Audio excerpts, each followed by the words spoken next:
Next nine news में आपका बहुत बहुत स्वागत है। मैं हूं आपके साथ अबरारुल हक रहमान।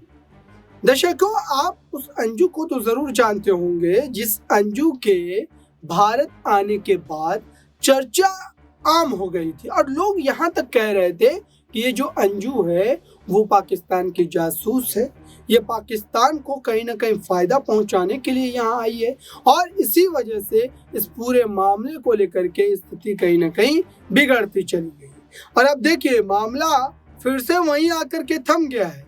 लोग ये कह रहे हैं और खुद अंजू और उसका परिवार ये कह रहा है कि दोनों को एक साथ रहना चाहिए, एक साथ अपनी जिंदगी गुजर बसर करनी चाहिए ताकि कम से कम जो बच्चे हैं उनका जीवन सुरक्षित हो जाए। दर्शकों, और अब इस मुद्दे को लेकर के साफ तौर पर जो है स्थिति कहीं ना कहीं नाजुक मोड़ पर आ चली है। इस मामले को लेकर के अब कहीं ना कहीं लोग जिस तरीके से चर्चा कर रहे हैं और ये कह रहे हैं कि आखिरकार जब सीमा हैदर को पाकिस्तान से आने के बाद भारत में रहने की अनुमति इतनी आसानी से मिल जाती है तो आखिरकार अंजू को लेकर के इतना ज्यादा वावेला क्यों उनके नाम को लेकर के यहाँ पर राजनीति जो है वो धड़ल्ले से की जा रही है। कोई भी कुछ भी बोल रहा है और इस पूरे मामले पर अपनी राजनीतिक रोटियां सेक रहे हैं।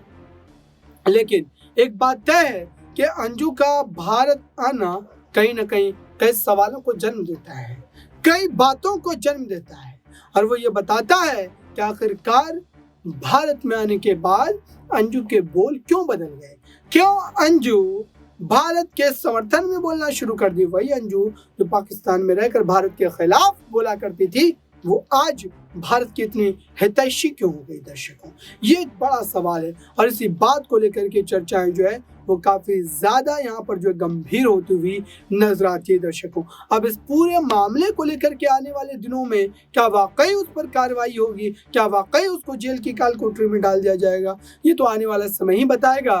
फिलहाल इस पर हमारी नजरें बनी हुई है, जो भी अपडेट होंगे वो हम आप तक पहुंचाते रहेंगे। इस खास रिपोर्ट में बस इतना ही। जुड़े रहें बड़ी खबरों के लिए नेक्स्ट नाइन न्यूज के साथ।